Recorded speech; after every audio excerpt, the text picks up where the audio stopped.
We are Artemis Impulse. We just a short version now. We had a gallery in Kreuzberg in Lübner Straße for about 10 years, and now we switched to Markgrafenstraße 86 or 86. We have a similar program in terms of some of the series that we do, and one of them is Surfing With. And Pierre will introduce Surfing With, which we will have today. It will be something once a month event. Yeah. Yes, hello, as Pierre.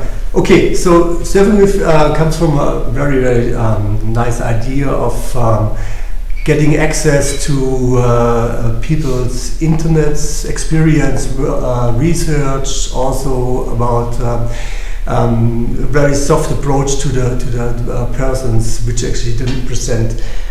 We now have Dani Ploeger, artist from Holland, here. Dani, you can come over. And we would welcome Dani now, and then we start now with the first sequence.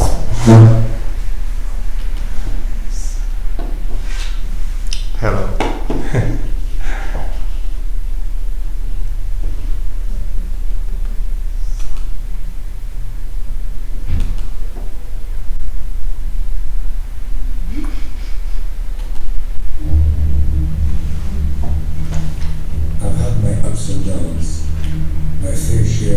Bumpy roads and heavy winds. That's what made me what I am today. Now I stand here before you. What you see is a body crafted to perfection, a pair of legs engineered to defy the laws of physics, and a mindset to master the most epic of splits.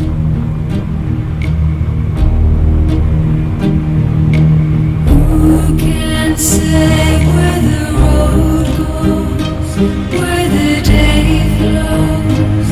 Only time. And who can say if your love grows as your heart shows? Only time.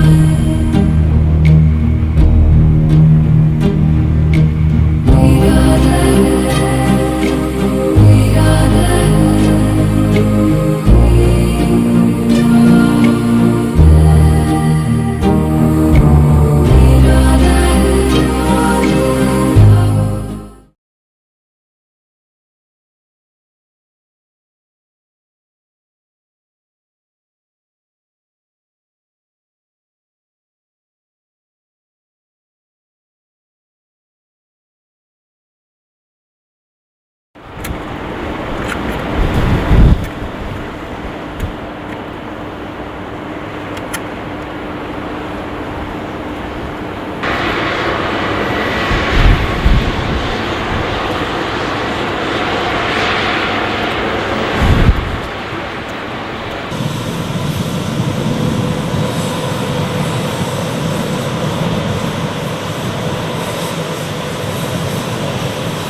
Here we start.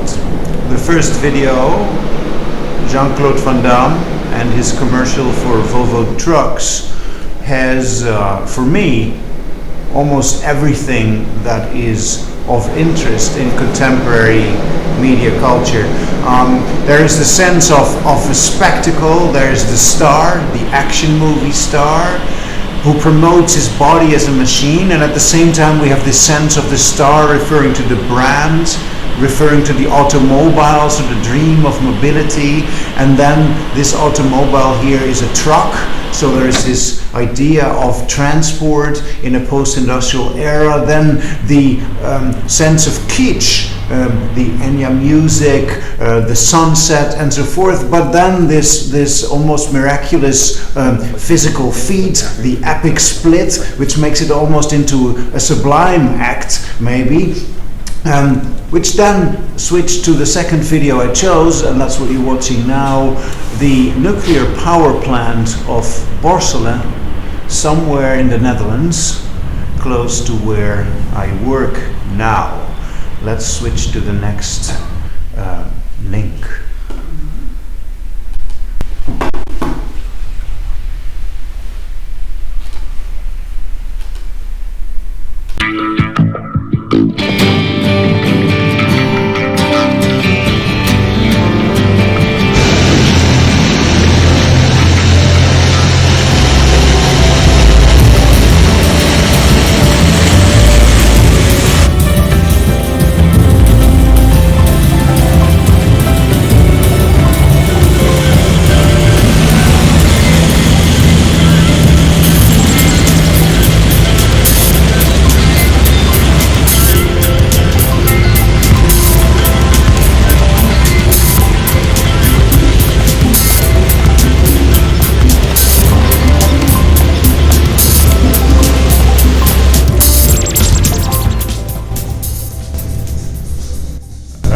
So this is the, wir müssen auch das entlang von dem ganzen Ding runterfahren.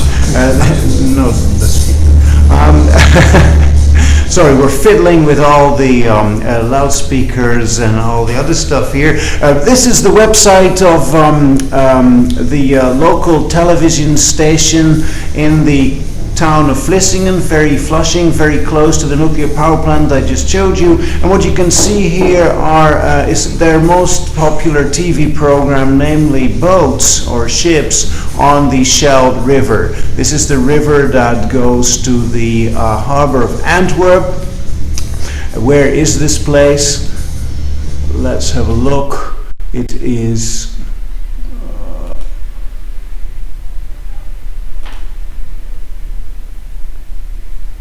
ta-da.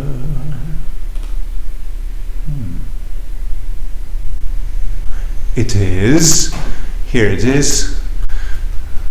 So as you can see, there is a delta area here. I'm from this region and I moved back here. So what I'll do in the first part of the little sequence of web links, I've selected to show a few things that I find of interest and that also inform a lot of the work I've been doing recently that all play around this area here. So this is where the nuclear power plant is. And as you can see here, if we scroll a little bit, how does it work with this mouse? It doesn't. Oh, there we go. Yes, here is the harbor of Antwerp. So it's historically a strategic area because this and this part of the land around the beginning of the river is both the Netherlands and mainly for strategic reasons. So the entrance of the harbor can be controlled. So I will move on to the next bit here. Yes.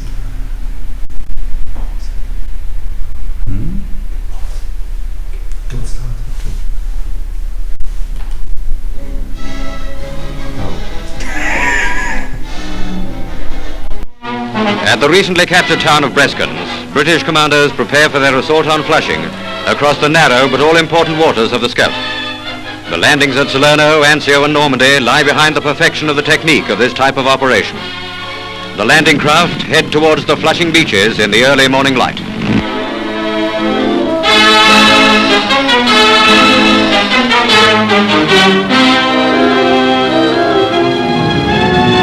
Dive bombers swoop down on the German-held coastline and hammer at defenses.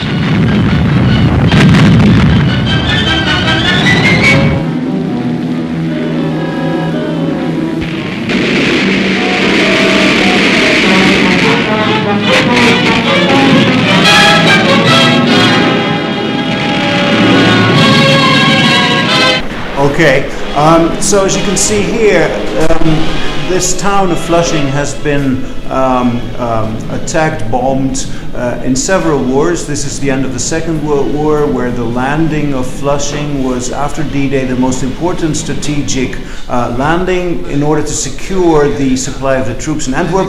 But the town has also been, in previous wars, in Napoleonistic times, under attacks. It's got bombed quite many times, and as we'll see in the next, I'll show you some other slides, so we can stop this video now. My family was also implicated in some of these events. Number 6. So here,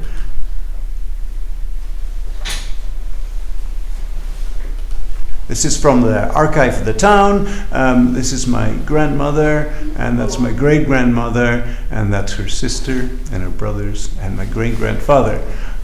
And here, and this is the gravestone of my grandmother's sister, as you can see, 1944. So together with my great-grandmother, they got killed in a bombardment that you actually saw in the previous video.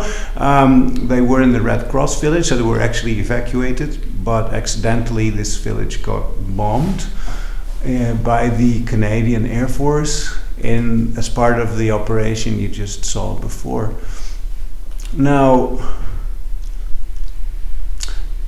this is just a Google search, but the area around Flushing was a very important stronghold of the Atlantic Wall. So as you can see here, there are still a lot of bunkers left.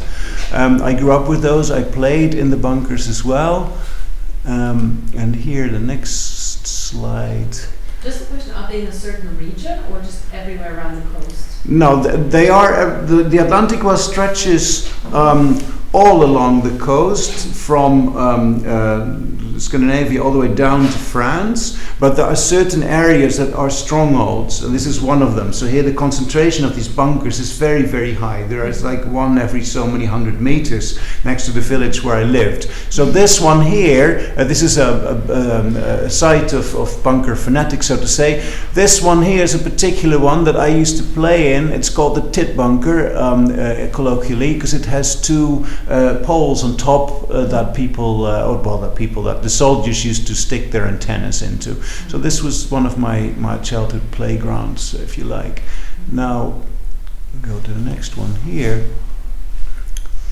Paul Virilio, as you may be aware, wrote a book, which was actually the book that was his breakthrough pretty much, about bunkers of the Atlantic Wall. So you might see some similarities here. Some of them are of different types, but this type of bunker is also where I'm from. Virilio wrote this book, Bunker Archeology, from maybe a similar kind of background. He grew up with those bunkers, was kind of fascinated by them also because of the memory. So after the conflict is over, these bunkers remain, and they remain for a very long time, and they give us a sense of reference to something that happened in the past. But then what Virilio talks about here, and that particularly interests me in relation to what I just showed, but also to the work that I'm making nowadays, is that he looks at the bunker as a signifier of a certain technological paradigm as well. You may be familiar with Virilio's concept of dromology, so the science of speed.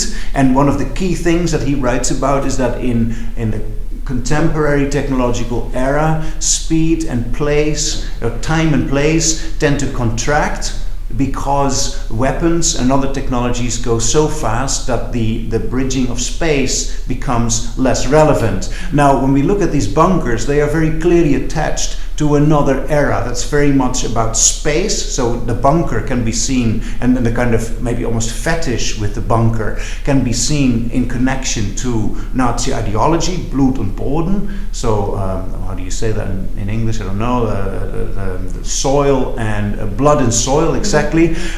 It's kind of also manifest, according to Virilio, in these bunkers. But at the same time, the bunker also shows a technological era where this idea of fortification and the putting up of a front line or a barrier that must be crossed is something that's really very much of this era, which might become less relevant, especially now when we think of cyber warfare, or also of warfare that is not between armies, but might be more on a kind of guerrilla or terrorism level.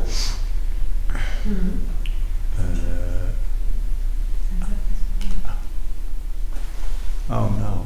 There we go here.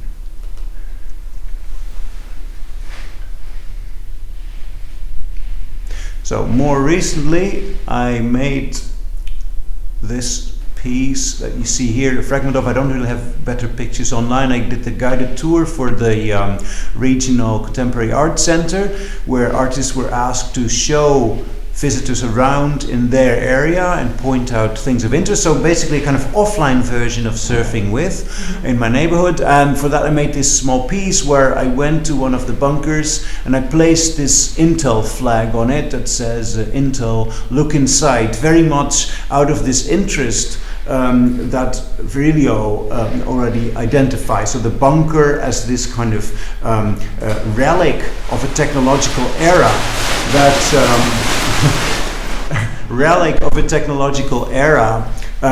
that is very different from how things work now. So now I put the Intel look inside on top of the bunker to, in a way, technologize it, but not.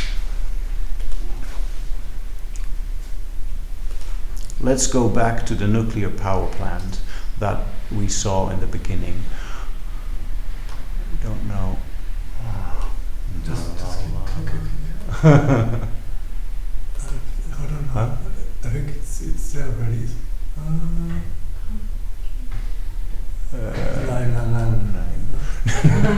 All right, there was some safety. There was a safety issue with the biggest electricity producer of Zeeland, and there we see the nuclear power plant again.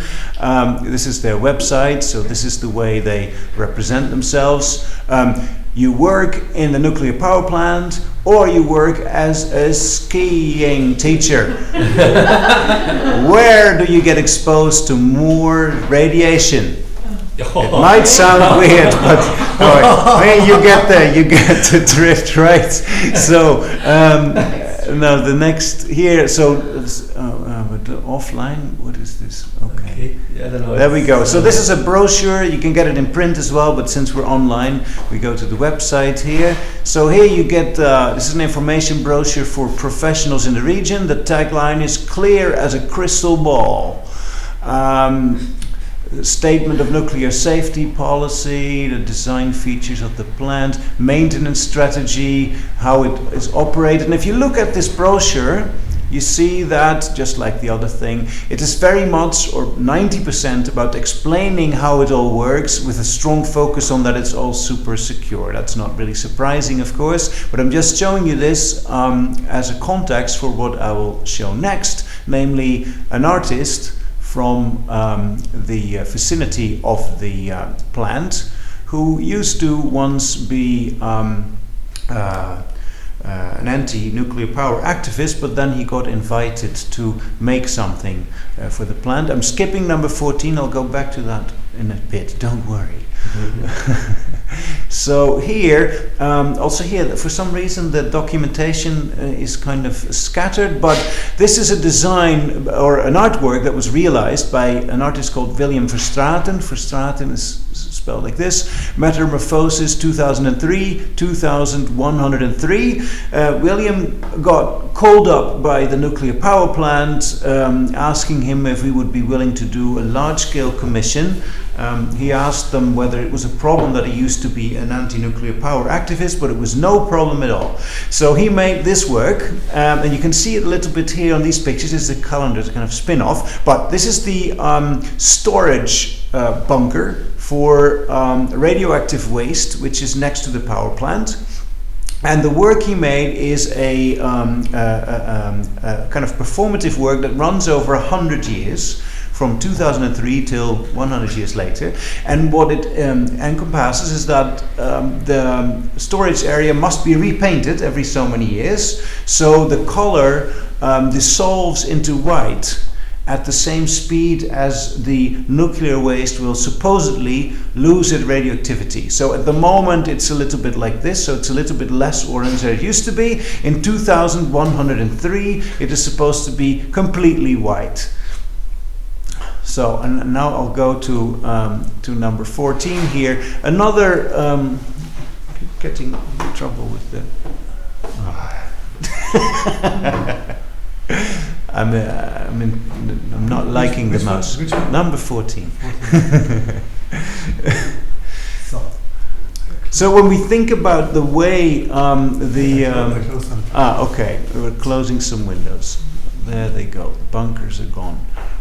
More bunkers gone. Okay, so we think about the way the nuclear power plant is representing itself with this kind of focus on safety and procedures that are supposed to make things safe and impossible or near impossible to go wrong. That's all based on what the French philosopher Jean-Pierre Dupuy discusses as the precautionary principle. So the idea that humans analyze risks in their environment, they quantify those, and on the basis of these quantifications you try to diminish the risk. But what Dupuy then points out, the first issue with this kind of precautionary principle is that you tend to focus on those things that can be quantified, and those things that cannot be quantified tend to become backgrounded. So there's not a prioritization of risk on the basis of how badly the damage would be, but more a prioritization on the basis of to what extent it can be quantified and dealt with accordingly.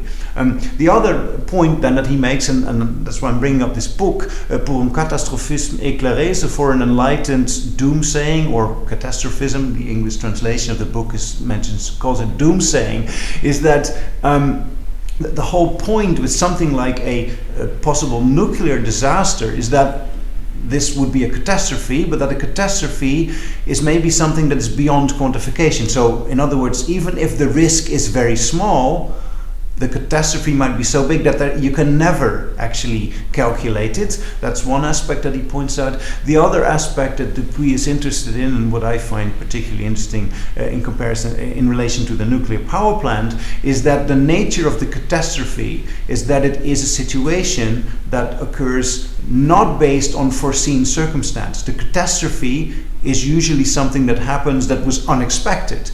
So what we see now with the nuclear power plant in this region, that people say it's not going to go wrong because A, the design is different from Chernobyl, and B, we can never have a tsunami here, which are perfectly sound arguments. But the thing was that in Fukushima they probably said, yeah, but we don't have the same design as Chernobyl.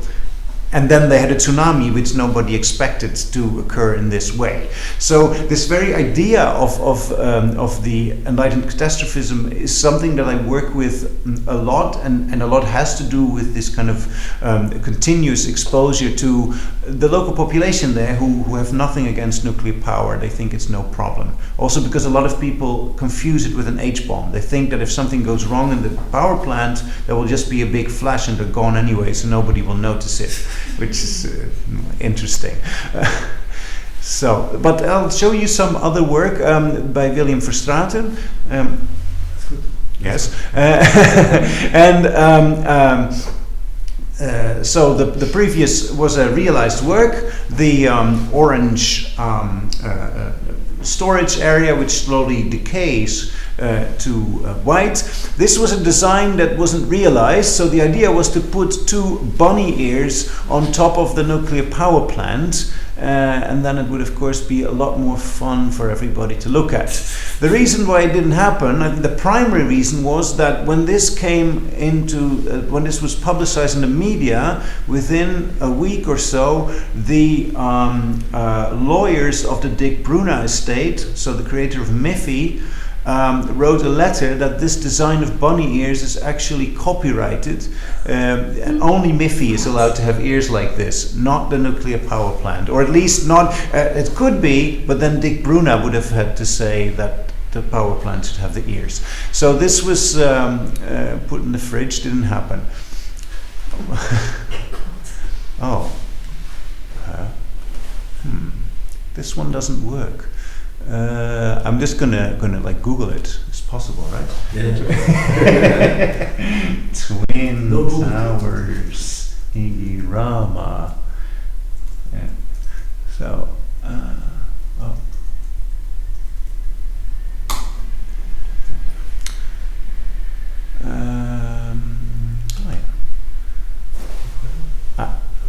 I'm not starting it yet. Are we all set?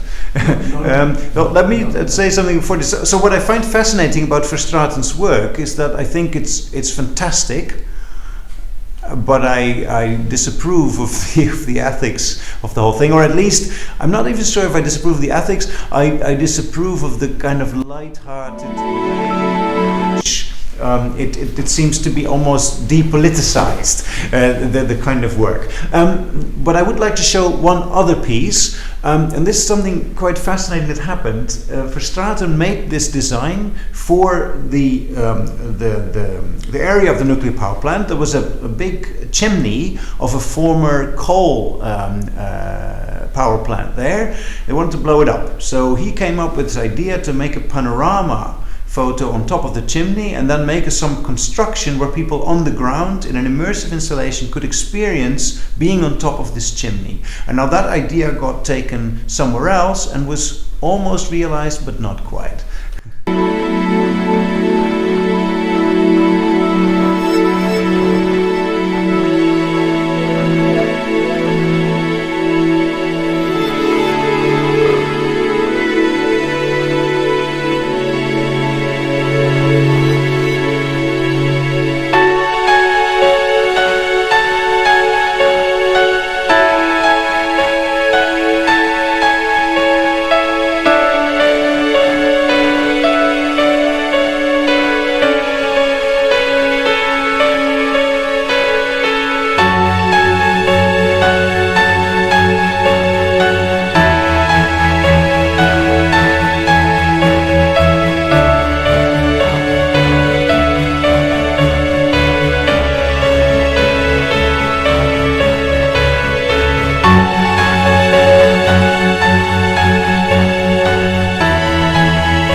Sorry, I stop it here. I thought this would, there's another video as well, but of course it didn't work. But that has a voiceover that explains it. But as you might have noticed here, he transformed the idea then for the Twin Towers in New York. So using a panorama photo, set of panorama photos taken from the top of the Twin Towers when they were still there, this construct will be made. And the way it works is that there is a dome, like the nuclear power plants, but in this case more of an unknown spin-off. And top of this dome there is this panorama picture, so it's above you, so to say. What you're walking on is a mirror. So then when you look down, you see the reflection of the dome above you, and it's as if you're floating in the sky, looking down on in this case Manhattan, from the perspective of the Twin Towers. This work was considered seriously. There was a TV program about it, even in the Netherlands, but in the end it wasn't realized. So, but this was a work that he developed on the basis of the earlier project project around several aspects of the nuclear power plant area in the area of Flushing.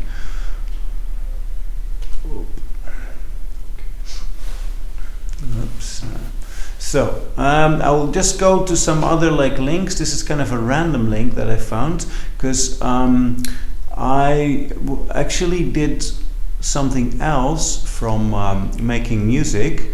I was a musician and I quit quite some years ago, and there's not so many traces of this online, I realized, but there's one here in the New York Times in 2001 through her boyfriend Dani Ploeger, a trombonist who finds his solo opportunities in the repertory of composers like Xenakis, Virio, Martin, Kultak and Krenek. She's becoming intrigued by recent and contemporary material. So this was a girlfriend I had a very long time ago who was famous, and there was an interview in the New York Times in which I'm actually mentioned as somebody who did experimental contemporary music and was basically bullying her with that because she was, playing nice music.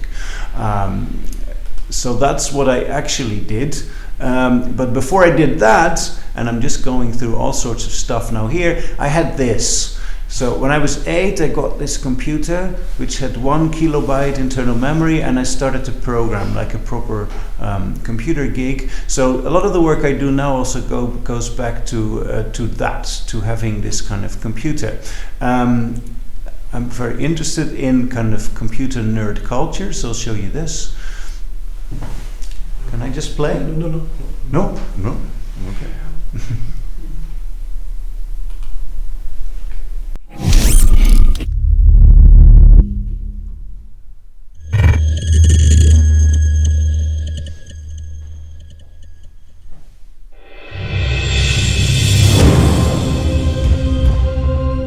I've been playing Counter-Strike for 14 years, since I was 6.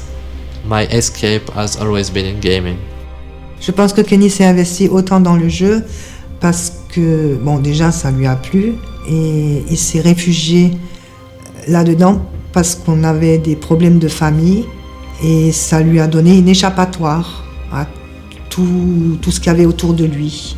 Kenny était quelqu'un de turbulent, qui avait beaucoup d'énergie.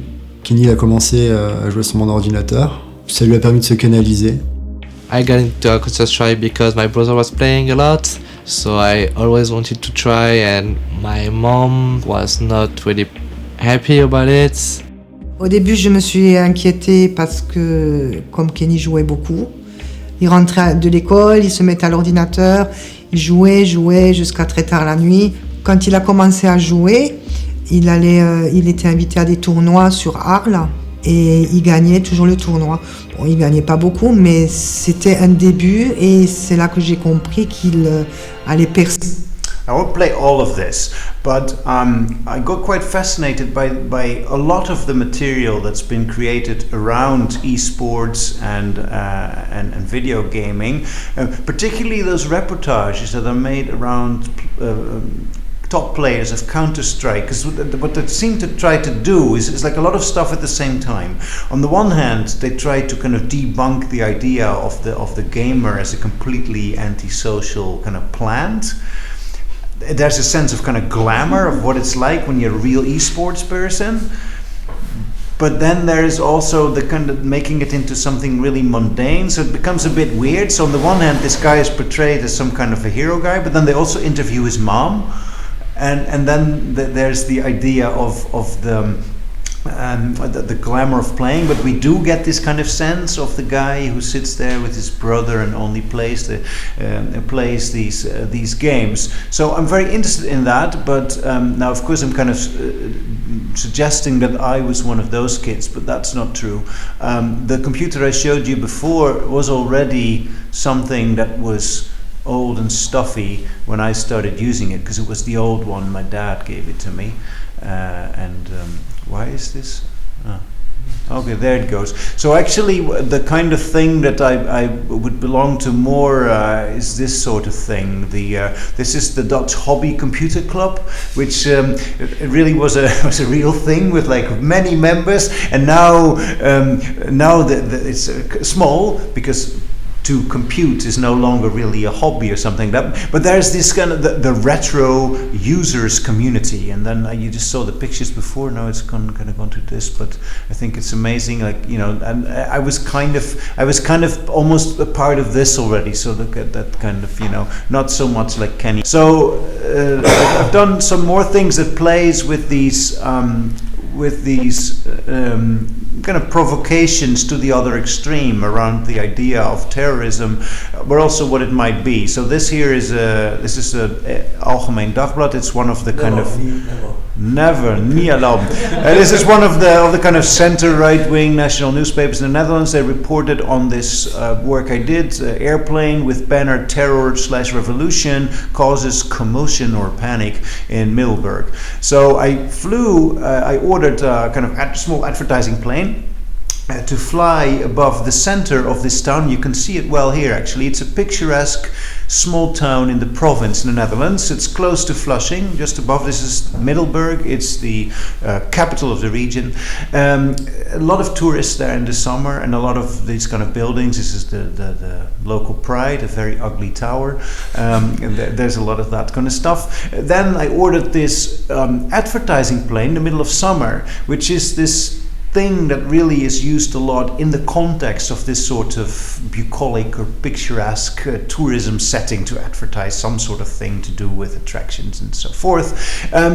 However, then pulling this banner terror/revolution, and my idea was to let it work on two levels. The one is kind of the maybe the obvious one, you know, terror and terrorism are already two different things. Terror is actually often now associated with terrorism, but strictly speaking, something that has to do with state, so state terror, and then /revolution. So what's terror for one is a revolution for the other. But the more important thing that I was interested in here is really, what is the place of the imaginations and the iconography of this sort of act of terror in places that are very much in the periphery in relation to that sort of stuff? When people in this town, they all know about terrorism, right? But it is always associated with urban centers. When it's about this sort of, like, you know, the kind of the spectacle of terrorism, like 9/11 and bombs and things like that. So there's an imaginary that has to do with urban centers. There is also also in movies. It's always in urban centers. And there is the kind of reality of there's no precedence in this kind of setting. And then I'm creating this kind of ambivalent thing, which is, it refers to terrorism, right? But it's very clear there's no precedent, this is not a place where it would happen. So the response was also then, in that context, what I was interested in after was quite telling, because there were a lot of people who were very, very angry because, if you would follow the threads or talk to them, because people could be scared by this, but they weren't.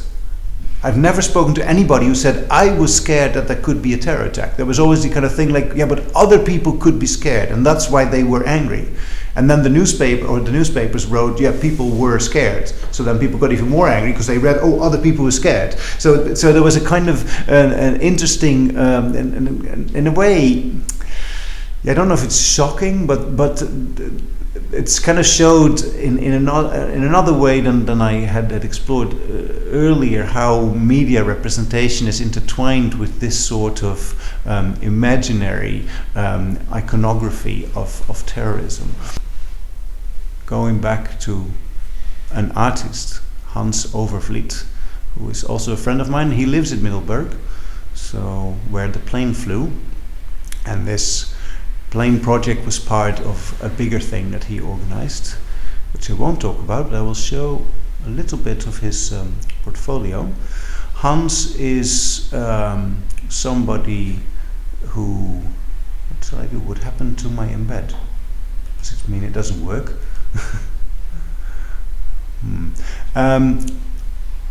Hans has been active in the squatter movement. Oh, he took down his portfolio. Hey, he's always working on things. Hans, if you're watching, what did you do? Okay, well, he has other things here as well. Good. He was active in the squatter movement in Nijmegen, the east of the country, in the 70s, 80s, anti-nuclear power movement. Then was working as a journalist in the Middle East. Palestine, Yemen, etc. And what he does now is mainly making work around the representation of warfare and violence, or something that I deal with as well. But for Hans, a lot of it has to do with him now being in a place in the Dutch countryside where he's not physically in contact with any of those sites, but still is kind of dealing with what does it mean to exist in a consumer culture where you are indirectly participating in acts of violence and at the same time experience empathy, might be active as an activist, etc. So this work here, just to show you one of the latest things. Oh, is it again his? Oh, here it is. Yes. So this is the original photo. Is not here. This is actually a reproduction of a newspaper photo of an explosion of a building, a cultural center in Gaza City that was accidentally or deliberately bombed. We're not going to discuss that, but. He then reproduced this, but he reproduced it with this here. He contacted through people somebody who was connected to this cultural center in Gaza City and managed to get a bag of rubble from this building sent to him in the Netherlands in his studio, and he then made a recreation of the image of the cloud, but with the actual dust from the cloud, which is here then exhibited in front of the panels with the supermarket bag that it used to be in from Gaza City. So I'm not going to show more work, but there's a long sequence of works that all try to engage with this idea of mediation, physical object. So that's the thing as well. He stole the image as a kind of digital artifact online, and now it's become a physical thing, both in terms of the rubble, but also the painting as a one-off artifact. But also, what was I going to say? Also in terms of the sense of analog media, so the newspaper is often also a theme, translated into a kind of digital thing that gets replicated ad infinitum. So some of the works are digital images, low res, that are turned into some sort of physical artifact. Some things are physical artifacts, pictures of newspapers magnified and turned into digital artifacts. Oh yeah. So, and this is something I made recently. How do I do this? I have to switch off the sound.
Ah, das Standard dat die van de pers, ja, dat is gewoon de Weet je de bukmethode?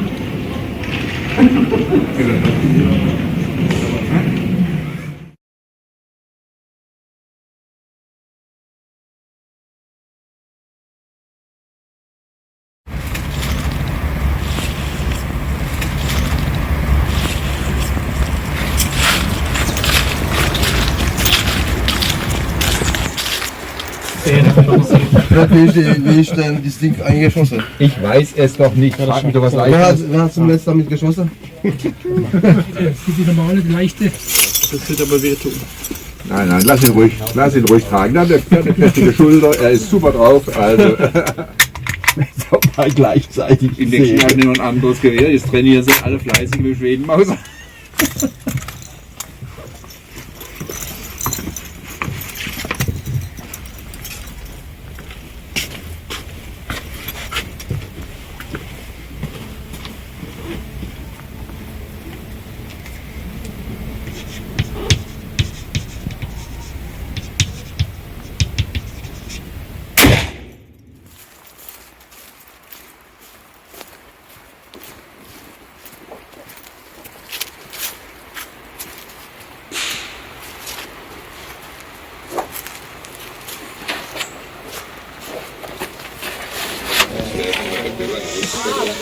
Die zweite von links. Ja.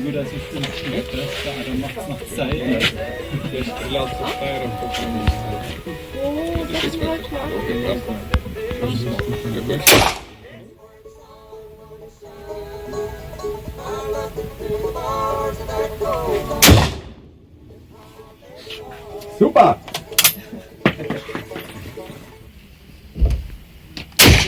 Aua.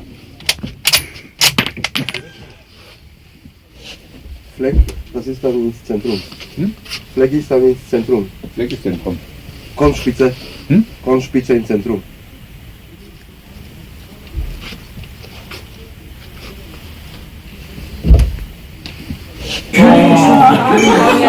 Ja, der König muss auch arbeiten, ja.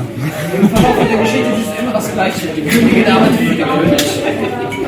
König, ich lieber König. Ja.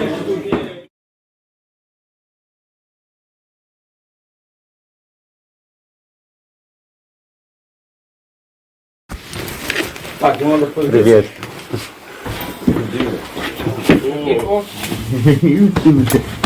Привет. Я за тобой скучил. Что ты?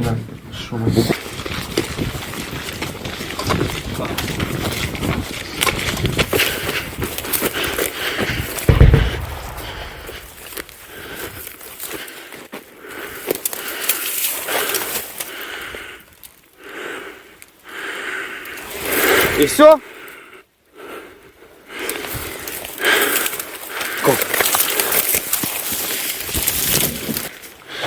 Типа такая.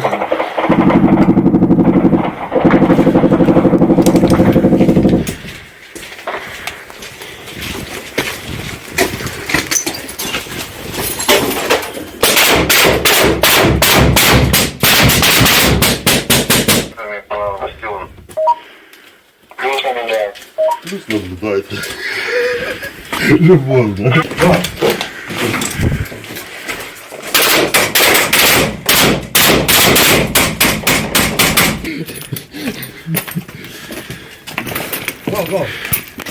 Go, Dani. Одну-дві.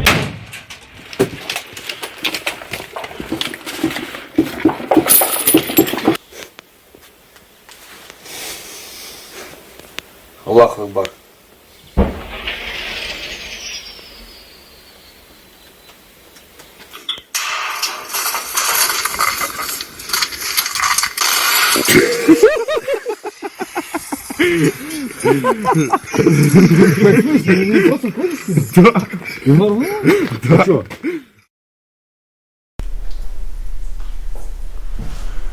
So these three short videos are a documentation of a trip, a gun trip I did in 2017 and 18. I went to the North Station in Brussels, where there were paratroopers patrolling in the aftermath of a series of terrorist attacks.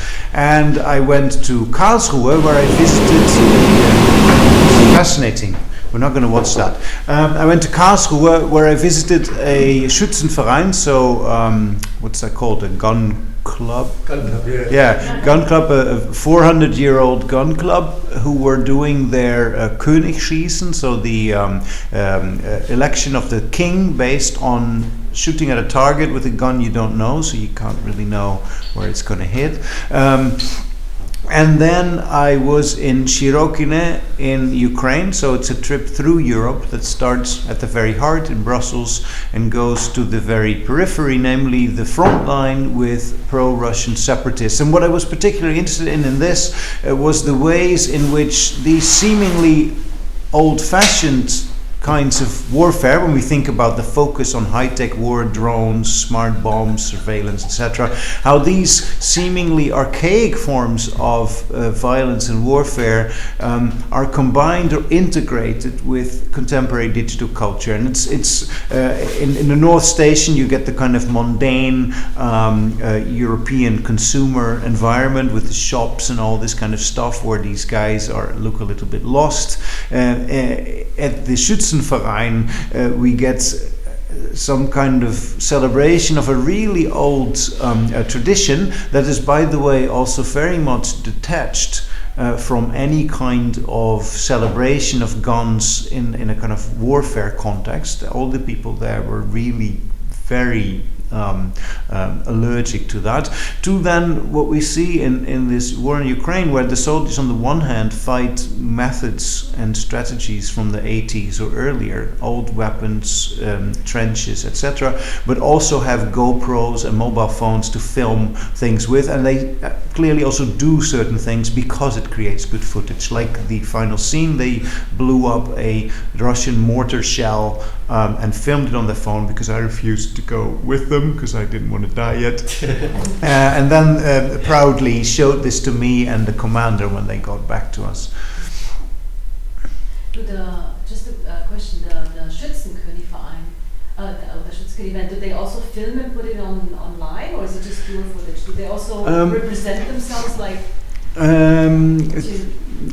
I don't know about this particular guy, like he was actually, the Schützenkönig here, but some of the people do have that sort of stuff on their social media profile. Mm-hmm. And also, I don't know, anybody from Germany, I think, is well aware that you know, if your dad's in the Schützenverein, that's really not something, that's something you don't really want your classmates to find out often, you know. It doesn't at all have the kind of connotations that a shooting club, even in the Netherlands, has. Because even though there it's not, you know, it's not a cult of violence, but it doesn't have this kind of folklore aspect that it very much has here. So yeah, people do post and all sorts of things, but so do the guys on the front line in Ukraine. So they were also very aware of that, because they would say, oh yeah, I took a picture of one of them and said, yeah, put it on your Instagram. So they were even actively encouraging me. And you see then in a really troubling way that what they're doing there, when they shoot a gun, they also shoot the gun often to just get a nice picture. But there's still a bullet coming out of it that goes somewhere. So when I was there, they fired a bazooka, which I then filmed, because the other two had to give cover and the other one ran into the open field. But it was quite clear to me, at least, that it was all about then filming, having the footage, and then they filmed where the hole that the bazooka had made. This is really, so there you get this sort of high-tech war, which is very different from the high-tech war of the drone. This high-tech war is kind of old-fashioned, kind of crude ground war, but enhanced by these kind of everyday digital technologies.